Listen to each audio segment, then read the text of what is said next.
हाँ जी, कैसे हो आप लोग? सब ठीक ठाक, कुशल मंगल?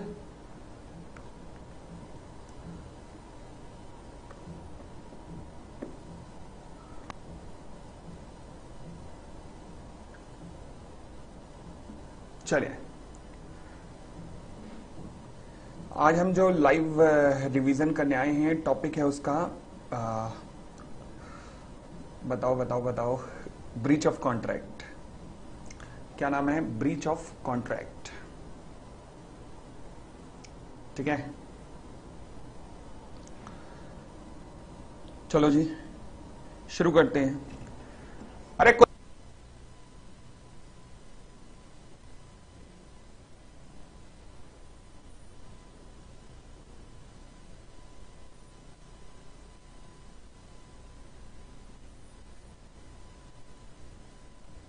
रोहित शर्मा, ये फाउंडेशन लॉ की क्लास है। यहां पर ऑडिट की क्वेरी लेके नाचना जरूरी है, और नालायक ऑडिट की प्रॉब्लम एंड सॉल्यूशन लगातार चल रही हैं। वहां आता नहीं ऑडिट की क्लास में, यहां आगे पूछ रहा है। ये इंटर के बच्चे, बताओ। चलिए, अब एक बात बताओ, सेल्स ऑफ गुड्स एक्ट की रिवीजन हो गई थी? सेल्स ऑफ गुड्स एक्ट की रिवीजन देख ली थी?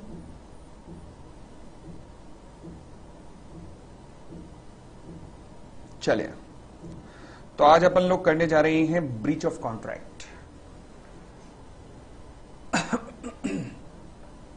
Breach of contract. आज लास्ट टेस्ट कौन सा था? मतलब जो मैंने क्वेश्चन सॉल्व करने के लिए दिए थे, यमुना या सागर?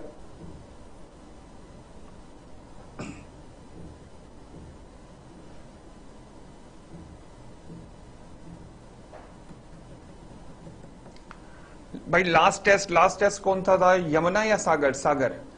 ओके, आज अगला टेस्ट आएगा जिसका नाम है गंगा सागर। नहीं, सागर का रिजल्ट आज शाम तक आ जाएगा। सागर का रिजल्ट आज शाम तक आ जाएगा। आज अगले क्वेश्चन आएंगे जिसका नाम है गंगा सागर। और आज मैं जो क्वेश्चन दूंगा गंगा सागर नाम के, वो किसके ऊपर दूंगा? आज मैं दूंगा 5 क्वेश्चन, और 5 क्वेश्चंस में जो पूछे जाएंगे वो पूछे जाएंगे सेल्स ऑफ गुड्स एक्ट पर। आज 5 question sales of goods act पे आएंगे। 5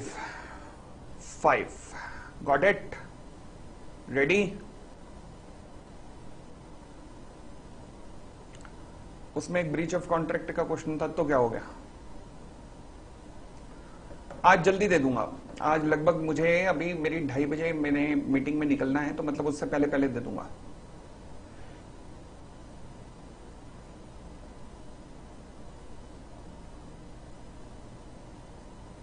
चले,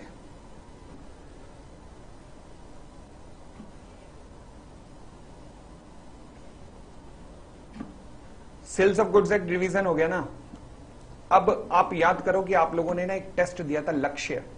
जिन्होंने भी लक्ष्य टेस्ट सबमिट किया था, जिसकी चेकिंग मेरे से होनी थी, अगर आपको याद हो, मेरे थ्रू चेकिंग होनी थी। अब उसकी चेकिंग जो है, क्योंकि इस time sales of goods act ताजा ताजा रिवाइज हुआ है, अमृतसर और पंजाब के बच्चों की हो गई थी लगभग, कुछ सेंटरों में जिनमें मैंने विजिट किया था, वहां के बच्चों की हो गई थी, और बाकी बच्चों की रह गई है। लगभग 50 कॉपीज मेरे पास अभी भी रह गई हैं डिस्कशन के लिए। तो वो 50 कॉपीज की डिस्कशन कल से शुरू हो जाएगी। वो 1-to-1 मेरे थ्रू डिस्कशन होगी, कि क्योंकि सेल्स ऑफ गुड्स एक्ट अब आप रिवाइज कर चुके हो, तो इस टाइम आप जो मैं बोलूंगा आपको वो आप समझ पा रहे होगे। ठीक है? हाँ, कोलकाता वगैरह सबकी अब शुरू होगी, कल से शुरू कर दूंगा मैं, कल से शुरू हो जाएगी। चलो जी, तो आज अपन लोग शुरू करने जा रहे हैं ब्रीच ऑफ कॉन्ट्रैक्ट। अच्छा, इस बार की मैंने एक कैशबैक स्कीम अनाउंस की। सभी जो भी इस क्लास को सुन रहे हैं, सभी के लिए वो स्कीम है। सुन लिया? कैशबैक स्कीम सुनी? क्या थी? मैंने पिछली क्लास में अनाउंस की थी।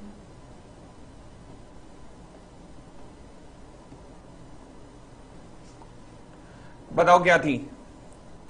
लॉ के अंदर more than 80, 5100, more than 70, 4100, more than 60, 3100, more than 50, 2100, ये कैशबैक मिलेगा आपको इंटर के अंदर।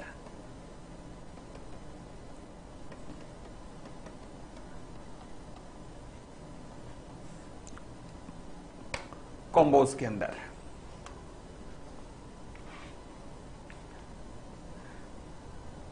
चले,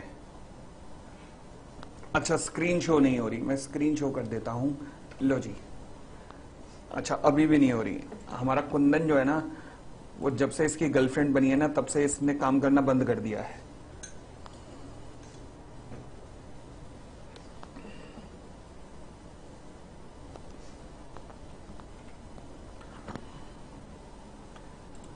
लो जी, ये कैशबैक स्कीम रहेगी आप सबके लिए। लॉ के अंदर इतने मार्क्स आने पर इंटर के कॉम्बोज के अंदर आपको इतना कैशबैक मेरी तरफ से मिलेगा, मतलब हमारी तरफ से मिलेगा, अमित पोपली क्लासेस की तरफ से मिलेगा, आई शुड से।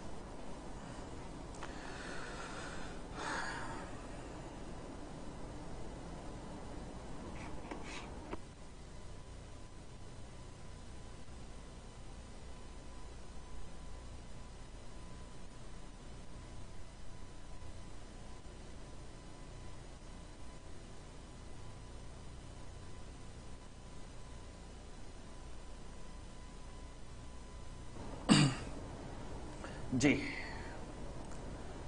हम लोग शुरू कर रहे हैं ब्रीच ऑफ कॉन्ट्रैक्ट।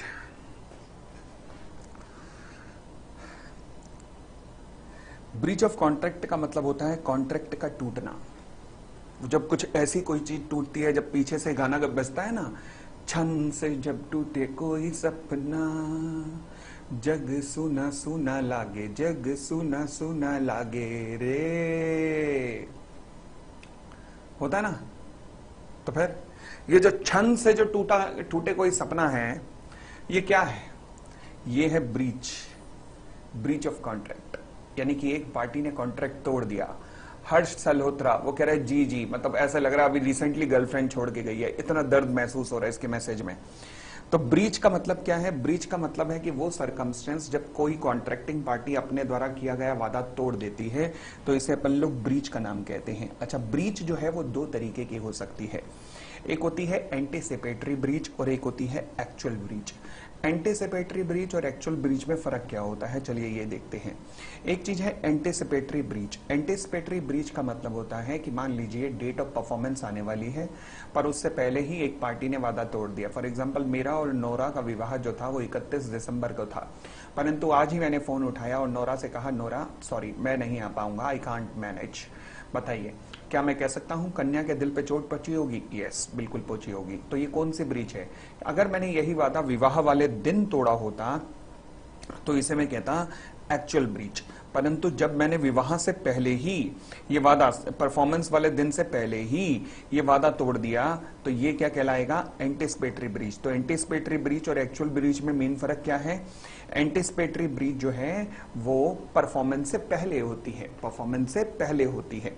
अब एंटीसिपेटरी ब्रीच जो है may take either of the following. पहला, expressly by the word spoken or written. मैंने नोरा को मैसेज किया या कॉल कर दिया कि सॉरी मैं तुम्हारा नहीं हो सकता। And impliedly by the conductor. अब भाई मैं श्रद्धा कपूर से शादी करके नोरा के घर पहुंच गया, मैंने कहा लो बहू आई है स्वागत करो, क्या ये गलत नहीं है? यानी कि इम्प्लाइडली है ना कि मैं तुमसे विवाह नहीं कर पाऊंगा नोरा, यही हुआ ना मतलब। Consequences of the anticipatory breach. हाँ जी, एंटीसिपेटरी ब्रीच के परिणाम क्या क्या हैं? अगर मैं आपसे पूछूं एंटीसिपेटरी ब्रीच के परिणाम क्या हैं, तो देखो जी, दो सिचुएशंस बन सकती हैं। पहला, प्रोमिसी जो है वो कॉन्ट्रैक्ट को एंड कर सकता है। प्रोमिसी कॉन्ट्रैक्ट को इमीडिएटली एंड कर सकता है। मतलब अगर मेरा कॉल गया नोरा को कि नोरा मैं तुम्हारा नहीं हो सकता, तो नोरा इमीडिएटली कोर्ट में जाएगी और कहेगी जज साहब इसने मेरा दिल तोड़ा है। इमीडिएटली कॉन्ट्रैक्ट का एंड कर सकता है। और जब मैंने मना किया नोरा को, तो नोरा को इस बात का विश्वास ही नहीं हुआ। उसने कहा नहीं, मेरा पोपली ऐसा नहीं कर सकता, मेरा पोपली ऐसा कर ही नहीं सकता। यानी कि नोरा ने कहा कि नहीं मैं विश्वास करूंगी, कि देख मुझे विश्वास है, देखना मेरा पोपली आएगा, वो जरूर आएगा। यानी कि नोरा डिसाइड कर सकती है कि मैं वेट करूंगी पोपली के आने का। तो यानी कि एंटिसिपेटरी ब्रीच में दो सिचुएशंस हो सकती हैं। पहला, द प्रोमिसी में put an end to the contract, और दूसरा प्रोमिसी डेट का, कौन सी डेट का, परफॉर्मेंस की डेट का इंतजार करेगा। अब दोनों में कॉन्सिक्वेंसेस क्या क्या हो सकते हैं देखिएगा। प्रोमिसी में put an end to the contract to either treat the contract as rescinded and sue the other party for the damages from the breach of contract immediately without waiting until the due date of performance. Immediately sue कर दो contracting party को, performance की date का इंतजार करने की कोई जरूरत नहीं है, इमीडिएटली स्यू कर दो। और दूसरा, प्रोमिसी कॉन्ट्रैक्ट को ड्यू डेट तक जिंदा रखेगा, ठीक है ना। अब अगर इसी बीच में ड्यू डेट पर प्रोमिसर ने परफॉर्मेंस कर दी, अगर ड्यू डेट पर प्रोमिसर ने परफॉर्मेंस कर दी तो क्या होगा, फटाफट बताइएगा। अगर मान लीजिए परफॉर्मेंस कर दी तो फिर प्रोमिसी तुम्हें उसे एक्सेप्ट करना पड़ेगा, यानी कि promisee will be bound to accept the performance. For example, Nora के पास ऑप्शन था कि वो कोर्ट में जाके मना कर दे, उसने नहीं किया। नोरा ने इंतजार किया, पोपली आएगा आएगा, और मैं आ गया। मुझे श्रद्धा ने धोखा दे दिया, मैं फिर नोरा की शरण में चला गया। तो अब हुआ क्या, नोरा अब तुम मेरी परफॉर्मेंस को मना कर सकते हो नहीं, अब तुम्हें एक्सेप्ट करना ही पड़ेगा। अच्छा, दूसरी बात, अगर मान लीजिए नोरा कोर्ट में नहीं गई, अब उसने इंतजार किया कि पोपली आएगा आएगा, वो जरूर आ गया आएगा, इतने में मैं लुढ़क गया, तो क्या नोरा को कोई डैमेजेस मिलेंगे? क्या नोरा को कोई डैमेजेस मिलेंगे? बोलो बोलो, क्या नोरा को कोई डैमेजेस मिलेंगे, हाँ या ना?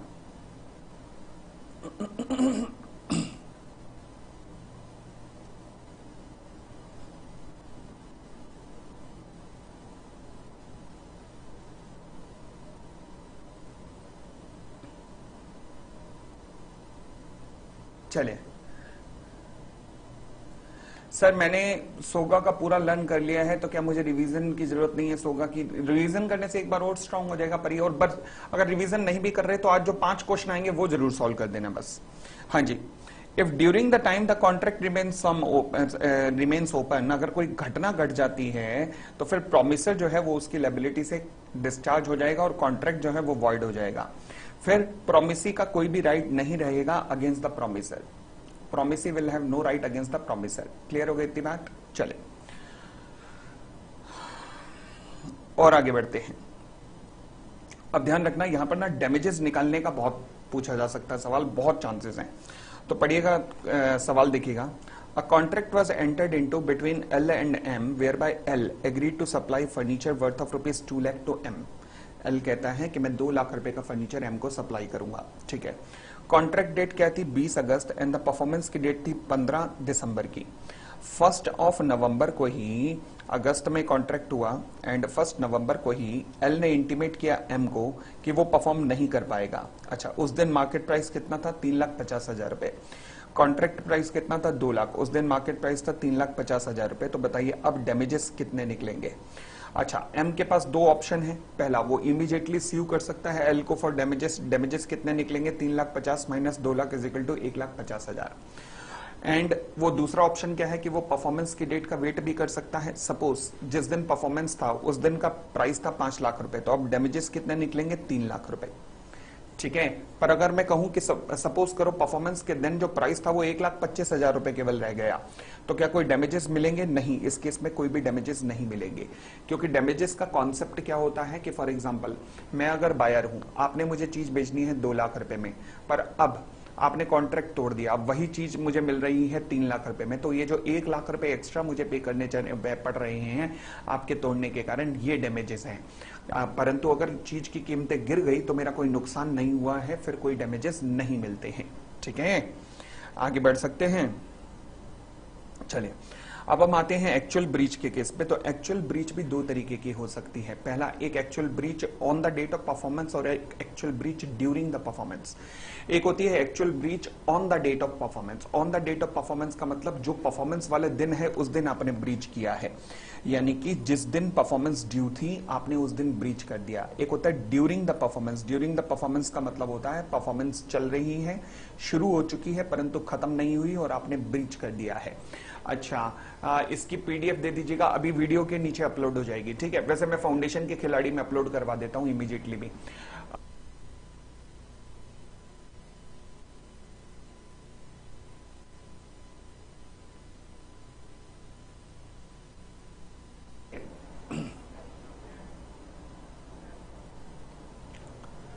हाँ जी, तो ब्रीच ड्यूरिंग द परफॉर्मेंस का मतलब होता है, से फॉर एग्जांपल मैंने आपको शुगर सप्लाई करनी है 1000 किलो की, तो मैंने 600 किलो सप्लाई कर दी, यानी कि परफॉर्मेंस शुरू हो चुकी है, बट इससे पहले कि मैं 400 किलो शुगर सप्लाई करता मैंने कॉन्ट्रैक्ट को ब्रीच कर दिया। This is called breach during the performance. क्या कहते हैं? Breach during the performance. चलिए, फिर मैंने कहा जी actual breach at the time of performance, मतलब परफॉर्मेंस वाले दिन ब्रीच। फिर actual breach during the performance, मतलब ब्रीच परफॉर्मेंस शुरू हो चुकी है पर इससे पहले कि उसका अंत होता ब्रीच हो गई है। कोई दिक्कत नहीं, चलिए आगे बढ़ते हैं। हमारा कॉन्सेप्ट है remedies for the breach of contract. मान लीजिए अगर एक पार्टी ने कॉन्ट्रैक्ट तोड़ दिया, अगर किसी पार्टी ने कॉन्ट्रैक्ट तोड़ दिया तो फिर अब सामने वाली पार्टी के पास अधिकार कौन कौन सा आएगा? ब्रीच के केस में सामने वाली पार्टी के पास कौन कौन से अधिकार आएंगे, देखना शुरू करते हैं। पहला अधिकार है रेसेशन ऑफ कॉन्ट्रैक्ट। बड़ी सीधी सी बात है कि अगर एक पार्टी ने कॉन्ट्रैक्ट तोड़ दिया तो क्या दूसरी पार्टी भी उसे अपनी तरफ से कैंसिल मान सकती है? बिल्कुल।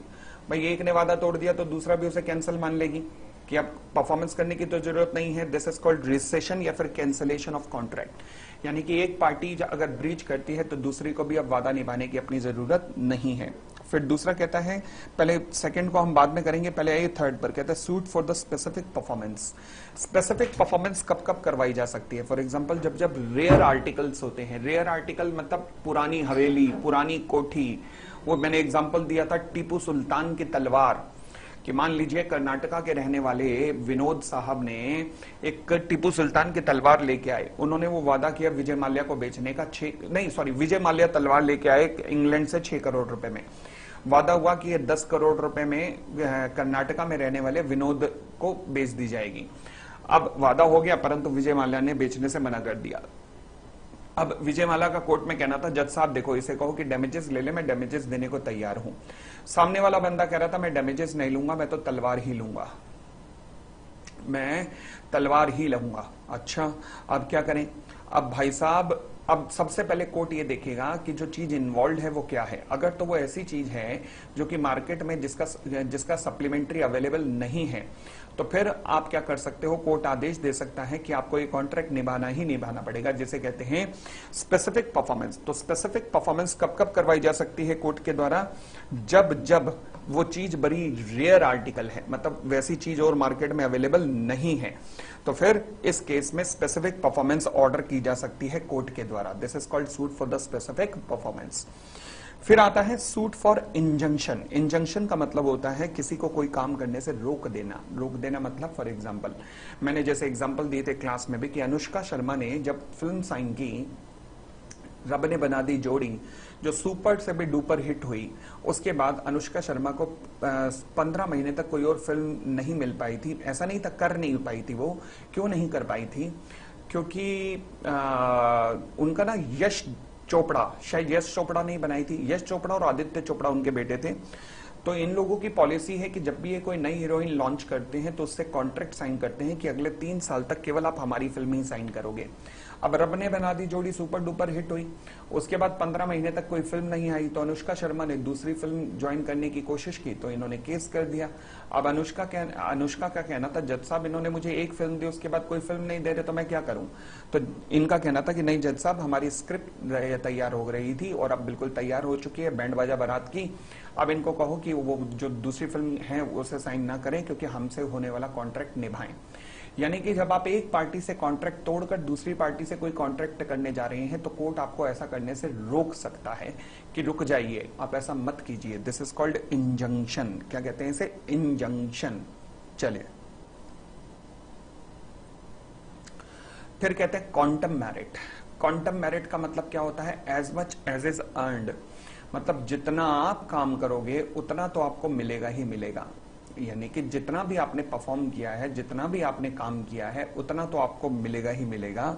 तो क्वांटम मेरिट का क्लेम कब कब अराइज हो सकता है? तो देखना शुरू करते हैं कब कब अराइज हो सकता है। पहला, अगर मान लीजिए कोई एग्रीमेंट वॉइड एग्रीमेंट हो जाता है या कोई कॉन्ट्रैक्ट वॉइड हो जाता है। फॉर एग्जांपल, मान लीजिए आपने एक तांत्रिक को दिए 50,000 रुपए और कहा कि ये ले, मेरे पड़ोसी की डेथ हो गई है, इसकी आत्मा को दोबारा इसके शरीर में घुसा दे। क्या तांत्रिक ऐसा कर पाएगा? नहीं कर पाएगा। तो क्या आप सारे पैसे वापस ले सकते हैं? यस। आपने किसी को दिए 1 लाख रुपए शुगर की सप्लाई के लिए, जैसे ही आपने एडवांस दिया, अब गवर्नमेंट ने डिक्लेयर कर दिया कि शुगर का कॉन्ट्रैक्ट वॉइड है, मतलब शुगर नहीं डील होगी इस तरीके से, और ले तो फिर अब क्या आपको शुगर सप्लाई हुई? नहीं, तो क्या आपको पैसे वापस मिल जाएंगे? यस, वही लिखा है। अगर एग्रीमेंट वॉइड हो जाएगा या कॉन्ट्रैक्ट वॉइड हो जाएगा तो जो आपने पेमेंट की वो आपको मिल जाएगी क्वांटम मेरिट के कारण, क्योंकि सामने वाले ने कोई काम तो अभी किया ही नहीं। फिर अगर मान लीजिए something is done without any intention to do so gratuitously, ये क्वाजी के अंदर भी आता है। फॉर एग्जाम्पल, मान लीजिए कृष्ण जो थे वो सुदामा के घर गए, 1 करोड़ रुपए बक्से में रखा था, गलती से वो बक्सा उठाना भूल गए और वापस खाली हाथ घर आ गए। सुदामा ने 1 करोड़ रुपए खर्च कर दिए, तो क्या कृष्ण को सुदामा से वो पैसे रिकवर कर सकते हैं? बताइए हाँ या ना।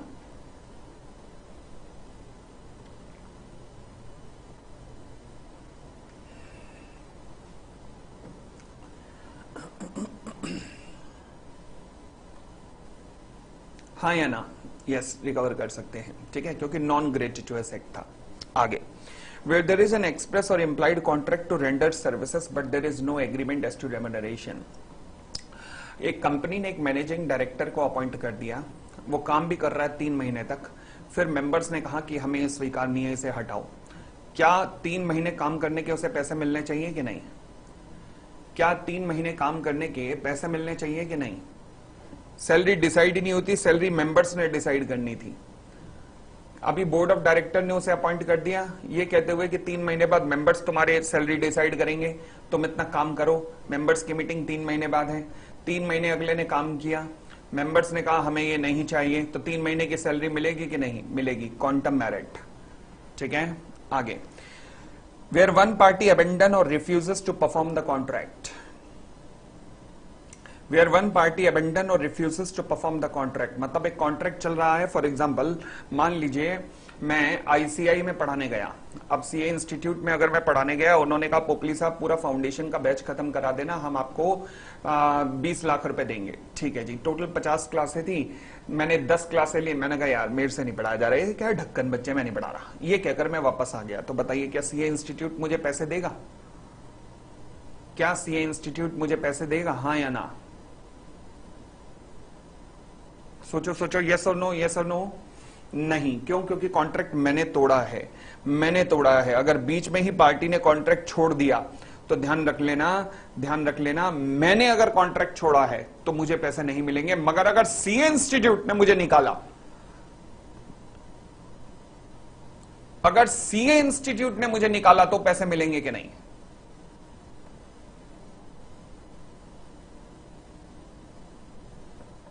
बताओ बताओ बताओ, दोनों में फर्क देखो। अगर मैंने छोड़ा तो मुझे नहीं मिलेंगे, सीए इंस्टीट्यूट ने निकाला तो मुझे 10 दिन के मिल जाएंगे। समझ गए? क्लियर है? चलिए आगे बढ़ते हैं।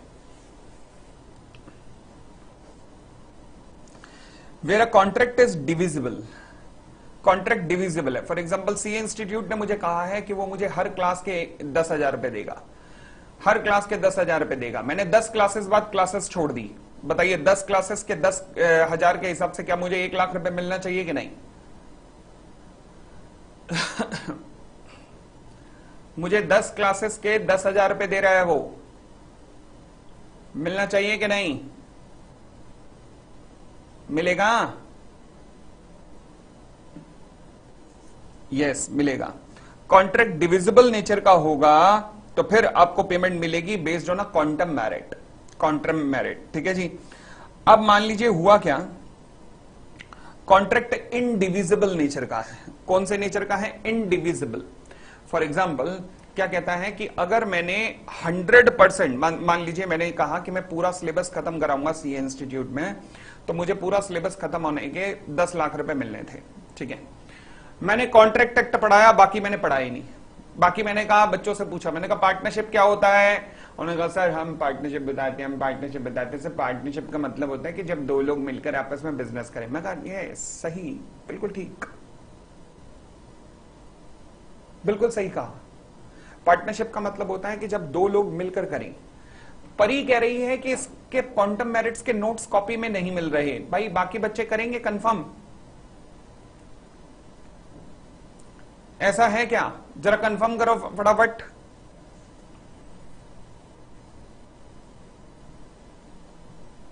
नहीं लिखवाया नहीं है? ओहो, अच्छा चलो मैं दोबारा से इसे रिकॉल करवाता हूं, फिर दोबारा से रिकॉल करवाता हूं। लैंग्वेज आसान लिखी हुई है ये बुक में, लैंग्वेज आसान लिखी हुई है, दोबारा से। अब सुनना जी, इनडिविजिबल कॉन्ट्रैक्ट है, यानी कि मेरे को पूरा कॉन्ट्रैक्ट खत्म करने के बाद मुझे 10 लाख रुपए मिलने थे। दोबारा बोलता हूं, जब मैं पूरा कॉन्ट्रैक्ट खत्म करा दूंगा तो पूरा कॉन्ट्रैक्ट खत्म कराने के बाद, पूरा बैच पढ़ाने के बाद मुझे 10 लाख रुपए मिलने थे।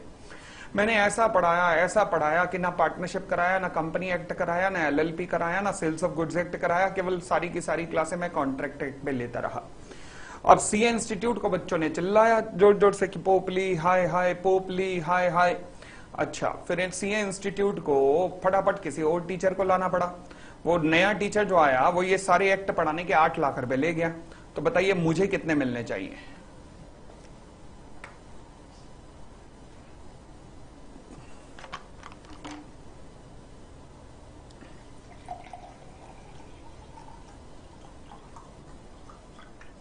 बताओ जी, मुझे कितने मिलने चाहिए?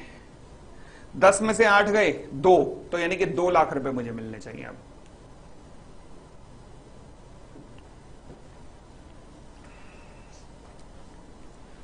ठीक है, चले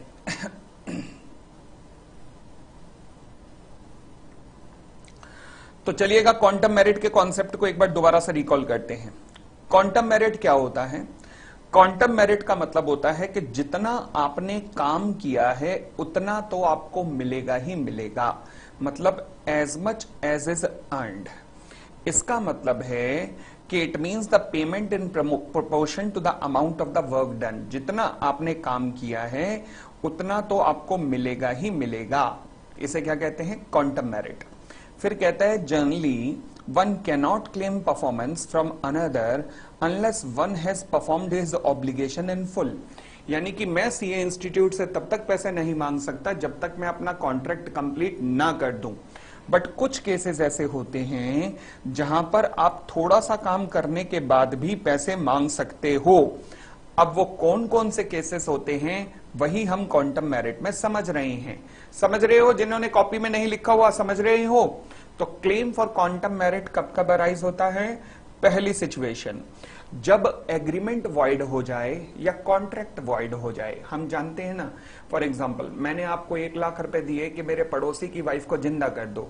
क्या आप महान तांत्रिक हो? परंतु आप ऐसा कर पाओगे? नहीं।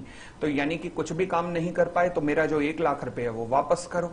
सिमिलरली अगर मैंने शुगर सप्लाई के लिए आपको पैसे दिए और आप शुगर सप्लाई नहीं कर पा रहे क्योंकि कानून चेंज हो गया, वॉइड कॉन्ट्रैक्ट हो गया है, तो भी पैसे वापस आ जाएंगे। यानी कि वॉइड एग्रीमेंट और वॉइड कॉन्ट्रैक्ट के अंदर क्योंकि काम नहीं हुआ तो पैसे वापस। ठीक है, फिर अगर मान लीजिए, आज तक ये वाला सवाल नहीं आया जो अब मैं आपसे पूछने जा रहा हूं, सोच समझ के बताइएगा। मान लीजिए तुमने 10,000 रुपए की शुगर मार्केट से खरीद ली थी, परचेज कर ली थी 10,000 रुपए की शुगर। तुमने मुझे 1 लाख रुपए की बेचनी थी, मैंने 1 लाख रुपए का एडवांस भी दिया, तुमने उसके बेसिस पे 10,000 रुपए की शुगर परचेज भी कर ली। इससे पहले कि तुम सेल करते गवर्नमेंट ने बैन लगा दिया, मुझे कितना अमाउंट वापस मिलेगा बताओ फटाफट। ये वाला सवाल आज तक नहीं आया, कभी भी नहीं आया पेपर में, सोच समझ के बताओ।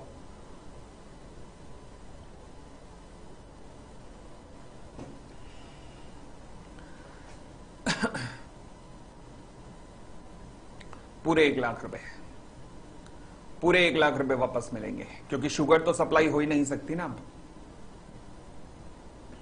ठीक है ना?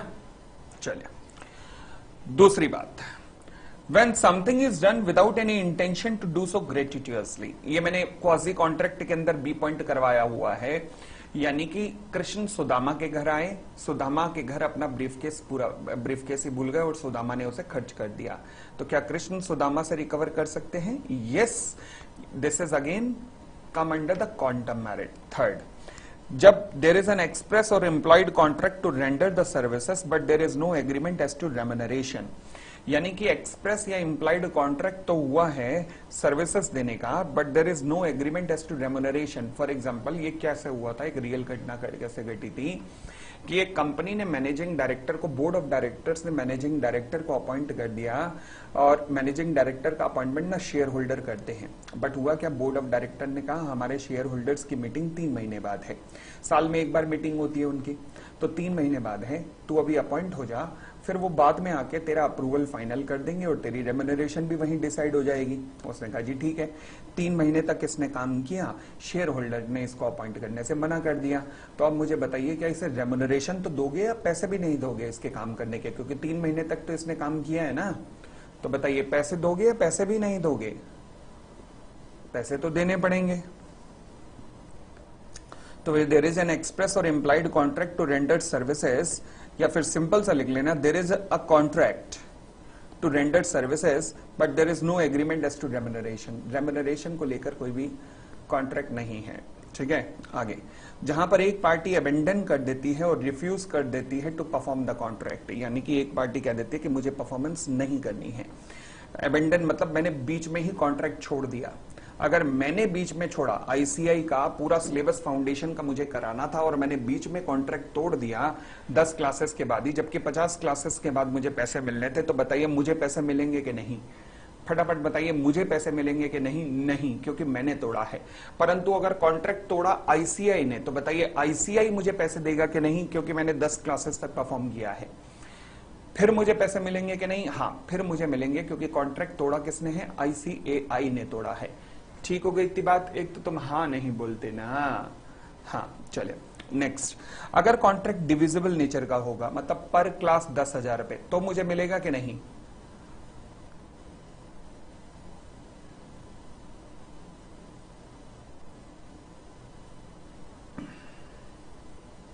हर्ष कहते हैं जैसे जैसे एग्जाम नजदीक आ रहे हैं वैसे वैसे एंजाइटी का इशू आ रहा है। चलो मैं इसके ऊपर एक क्लिपिंग बनाता हूं आज इसके ऊपर, an anxiety issue before exam. ठीक है,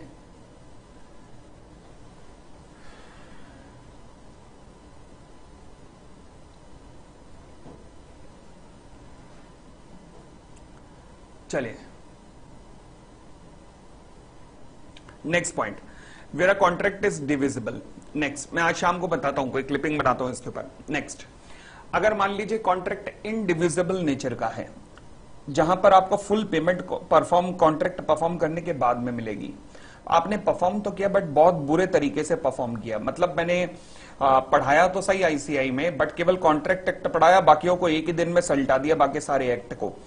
और सीए इंस्टीट्यूट को रिपेयर करने के लिए, आपके कॉन्सेप्ट को रिपेयर करने के लिए एक और बंदा हायर करना पड़ा जो 8 लाख रुपए ले गया। तो बताइए मुझे कितने मिलेंगे?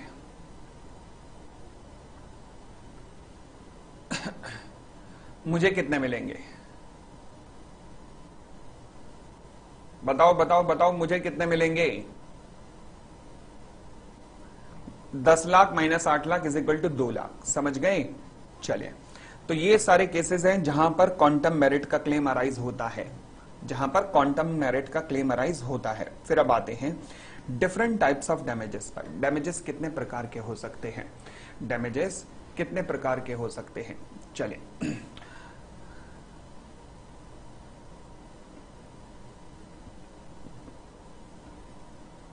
पहला होता है ऑर्डिनरी डैमेजेस। अच्छा, एक बात मैं आपको एक और बताना चाहूंगा, एक और बात बताना चाहूंगा, सुनिएगा ध्यान से। आप देखिएगा मत, मतलब इसका ये मतलब नहीं है कि आज आप देखना शुरू कर दो। ये जितने भी आपके टेस्ट हो रहे हैं जो मैं आजकल ले रहा हूं, चाहे गंगा हो, यमुना हो, या आज गंगा सागर हो, या फिर सागर हो, ये जितने टेस्ट हैं, इन सभी टेस्ट के थ्रू आप लोग रिसेंटली जितनी भी आपकी एमटीपीज, आरटीपीज जितनी आई हैं वो सारी कवर कर रहे हैं। ये जो बुक में क्वेश्चन हैं ये सारे पास्ट ईयर के क्वेश्चन और 2023 नवंबर तक के सभी आरटीपी और एमटीपी बुक में डली हुई हैं।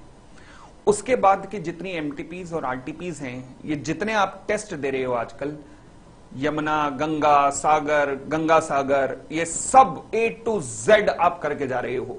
तो कोई आपसे अगर ये पूछ ले कि पोपली ने कराई है, तो कह देना कराई नहीं है, करवाई है, करवाई है। मैं नहीं करा रहा, मैं करवा रहा हूं और उनको टेस्ट के थ्रू आप लोगों को सॉल्व कर करके देता भी जा रहा हूं। ठीक है, 2 टेस्ट हैं जिनका प्रॉब्लम एंड सॉल्यूशन मुझे डिस्कस करना है।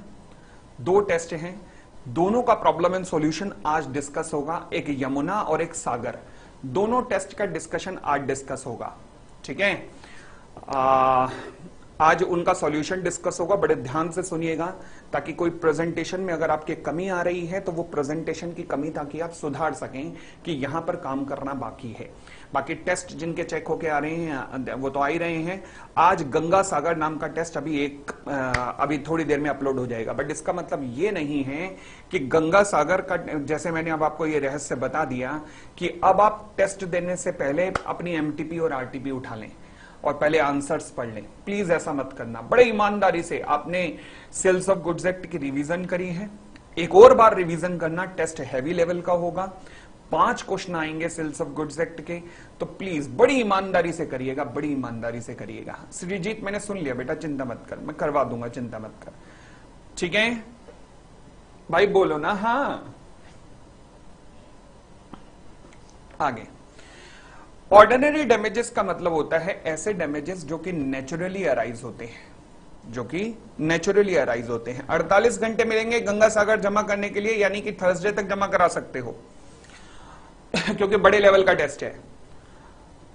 तो ऑर्डिनरी डैमेजेस का मतलब होता है जो नेचुरली अराइज होते हैं, मतलब किसी चीज की कीमतें बढ़ने के कारण अराइज होते हैं, इन्हें ऑर्डिनरी डैमेजेस का नाम दिया जाता है। फॉर एग्जाम्पल, आपका जब कॉन्ट्रैक्ट हुआ तो किसी चीज की वैल्यू थी 1 लाख रुपए, बट जब ब्रीच हुआ तो उसकी वैल्यू थी 1,50,000 रुपए। तो बताइए अमाउंट ऑफ डैमेजेस आपको कितना मिलना चाहिए?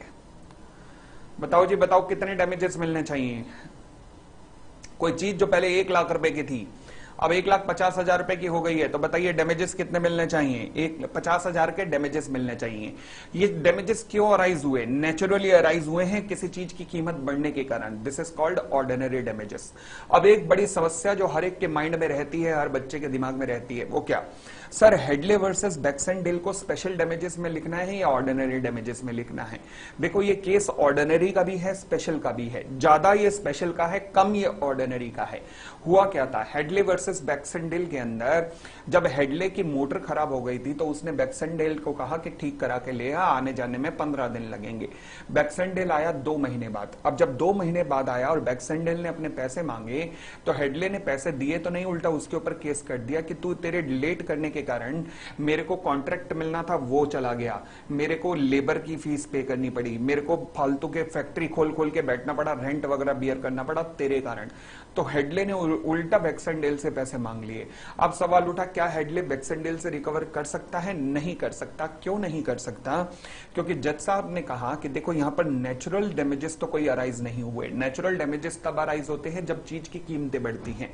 यहां पे चीज की कीमतें बढ़ने वाला कॉन्सेप्ट तो हुआ नहीं, बट यहां पर स्पेशल डैमेजेस का कॉन्सेप्ट लगता है। स्पेशल डैमेजेस ऐसे डैमेजेस होते हैं जिन्हें कॉन्ट्रैक्ट करते हुए पहले बता दिया जाता है कि अगर तुमने टाइम पे परफॉर्म ना किया तो तुम्हारे इस नॉन परफॉर्मेंस के कारण ये नुकसान मेरा हो सकता है। तो इस तरीके के डैमेजेस को अपन लोग स्पेशल डैमेजेस का नाम देते हैं। तो क्या यहां पर स्पेशल डैमेजेस अराइज होते हैं? हाँ, स्पेशल डैमेजेस तब अराइज होते हैं जब उन्हें कॉन्ट्रैक्ट में कंसीडर्ड किया गया हो। तो क्या इस केस में ये कॉन्ट्रैक्ट में कंसीडर्ड किया गया था कि कौन से स्पेशल डैमेजेस अराइज हो सकते हैं? नहीं, कुछ भी कंसीडर्ड नहीं किया गया था। तो यानी कि हेडले बैक्सेंडेल से रिकवर कर पाएगा? नहीं, बैक्सेंडेल से रिकवर नहीं कर पाएगा। ये इस केस का डिसीजन था। तो 2 तरीके के हमने डैमेजेस देखे, एक ऑर्डिनरी डैमेजेस जो कि चीज की कीमत बढ़ने के कारण अराइज हुए, और एक स्पेशल डैमेजेस जो कि किस लिए अराइज होते हैं? स्पेशल डैमेजेस जो तब अराइज होते हैं जब उन्हें कॉन्ट्रैक्ट करते हुए पहले ही बता दिया गया हो, यानी कि जब तक बताया नहीं जाएगा तब तक रिकवर नहीं हो पाएंगे। तो अब ध्यान रखना, चाहे आप ऑर्डिनरी डैमेजेस लिखो या स्पेशल डैमेजेस लिखो, दोनों के साथ ये केस लॉ जरूर लिखाना, हेडले वर्सेस बैक्सेंडेल का। इनफैक्ट जो मैंने अभी रिसेंटली टेस्ट दिया, सागर नाम का शायद टेस्ट है, वहां पर ये वाला क्वेश्चन डाला भी है डैमेजेस का, यहां पे क्वेश्चन डाला भी है, और तभी उसकी प्रेजेंटेशन में जब मैं बताऊंगा तो वहां दिखाऊंगा भी सही कि किस तरीके से प्रेजेंट करना है। तो आज की प्रेजेंटेशन में मैं दिखाऊंगा भी सही। ठीक है, अब आगे बढ़ते हैं। फिर स्पेशल डैमेजेस की भी चर्चा हो गई। फिर आते हैं विंडिक्टिव डैमेजेस। विंडिक्टिव डैमेजेस देखो जी, मैंने अभी आपको बताया कि होता क्या है कि डैमेजेस के पीछे मेरा कॉन्सेप्ट क्या है कि मैं जो चीज की कीमतें बड़ी है ना वो आपको डैमेजेस के रूप में दिलवा सकूं। परंतु कई बार ऐसा होता है कि मुझे चीज की कीमतों से लेना देना नहीं होता। मैं डैमेजेस इसलिए रिकवर करवाता हूं क्योंकि सामने वाली पार्टी ने ब्रीच किया है। अब ये हमेशा रिकवर नहीं होते, ये केवल कुछ केसेस में डैमेजेस रिकवर होते हैं। कब कब? जब सामने वाली पार्टी को मुझे सजा देनी है, यानी कि जब डैमेजेस देने के पीछे मेरा उद्देश्य सामने वाली पार्टी को सजा दिलवाना है, तो इस प्रकार के डैमेजेस को मैं नाम देता हूं विंडिक्टिव डैमेजेस। क्या नाम देता हूं? Vindictive damages. तो विंडिक्टिव डैमेजेस दो तरीके के हो सकते हैं, दो सिचुएशंस में अराइज हो सकते हैं। अगर आप किसी से शादी का वादा करके वादा तोड़ दोगे तो वहां आप चीज की कीमतें कैसे देखोगे? नहीं देखोगे ना। तो क्योंकि वहां दिल टूटा है, तो दिल टूटने की सजा विंडिक्टिव डैमेजेस के रूप में मिलेंगी, क्योंकि किसी की फीलिंग्स हर्ट हुई हैं। और दूसरा, wrongful dishonour of cheque by a banker. मान लीजिए अगर मुकेश अंबानी का चेक जो है 501 रुपए का, क्योंकि उन्होंने पोपली गारमेंट्स लिमिटेड से बनियानें खरीदी थी और 501 रुपए का अपना चेक बाउंस करवा लिया मुकेश अंबानी ने। अब बैंक की गलती से हुआ, क्यों? क्योंकि बैंक ने मुकेश अंबानी के चेक को लोकल लक्ष्मी नगर में रहने वाले मुकेश अंबानी से कंपेयर कर दिया और उन्होंने उसके अकाउंट में बाउंस करवा के खबर फैला दी कि चेक बाउंस हो गया, बाउंस लिख दिया। मैं ये चेक लेकर आज तक पे आ गया, मैंने कहा देखो जी मुकेश अंबानी का चेक बाउंस, उसके कंपनी के शेयर गिर गए। तो क्या जो अंबानी साहब की मिट्टी पलीत हुई होगी इज्जत की बैंक की वजह से, तो क्या वो डैमेजेस रिकवर कर सकते हैं? ये सब बैंक वालों को सजा मिलेगी। Wrongful dishonour of cheque by the bank. Clear?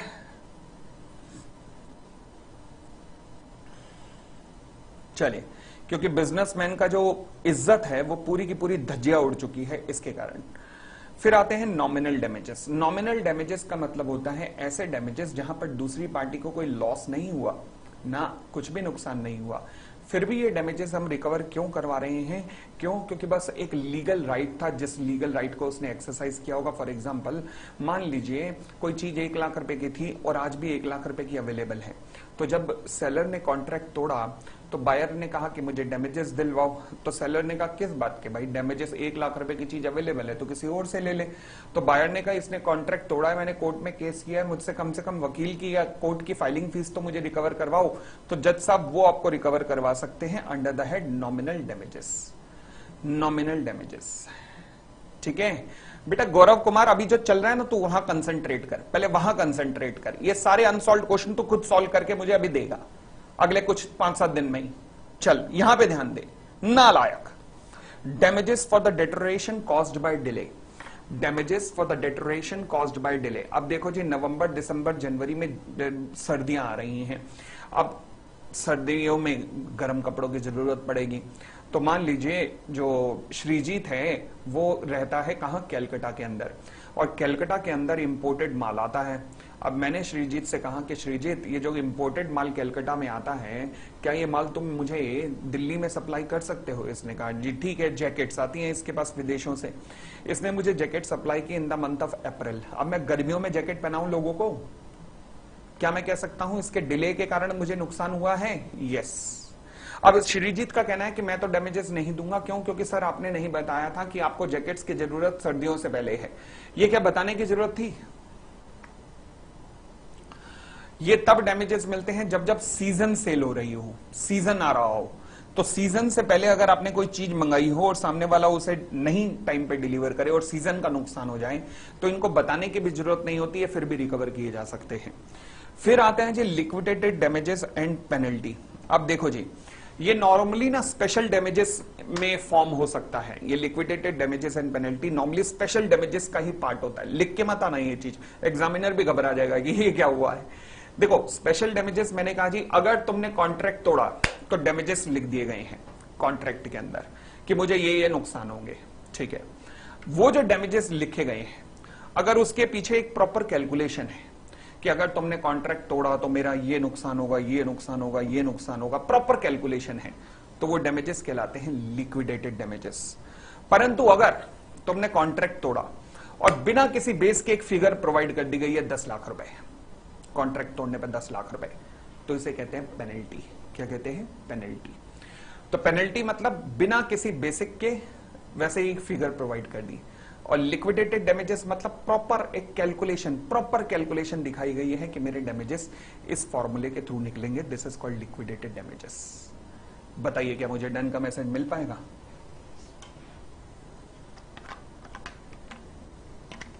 बताओ जी, क्या डन का मैसेज मिल पाएगा?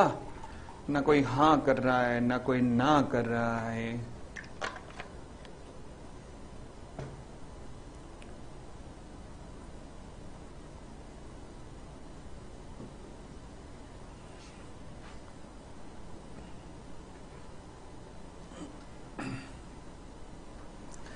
हेडले के केस के फैक्ट शीट जी अगर लिखवाए हैं तो पढ़ जाइए, शायद लिखवाए हुए हैं। चलिए, तो ये था जी आपका ब्रीच ऑफ कॉन्ट्रैक्ट। ओके, अब हम क्या करेंगे? क्या आज एक और रिवीजन दी जा सकती है इवनिंग में?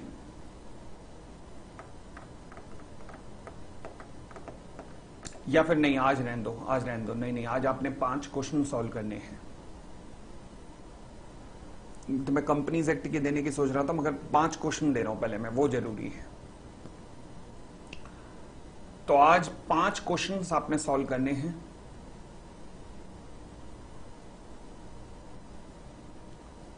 सोगा बड़े ढंग से करना, ताकि 5 धासु क्वेश्चन आएंगे उसके और सॉल्व कर सको। ऐसे ही सोगा के ऊपर टोटल में अगले 3 दिन के अंदर शायद 10 क्वेश्चन दूंगा टोटल सोगा के ऊपर। अगले 3 दिन में 10 क्वेश्चन आने हैं सोगा पे, तो इसलिए पूरी लगन से लग जाना। माइट भी 15 भी हो सकते हैं, तो सोगा पूरे ढंग से कर लेना, ठीक है? पेनल्टी और लिक्विडेटेड डैमेजेस में एक बार कॉन्सेप्ट पढ़ लेना। एजेंसी छोड़ो मत, जो मैं रिवीजन लूंगा बस वो कर जाना। फिर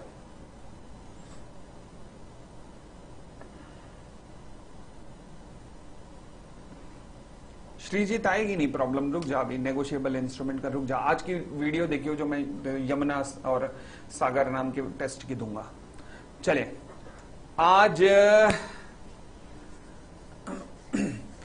गंगा सागर नाम का टेस्ट अभी अपलोड हो रहा है, अगले आधे घंटे के अंदर।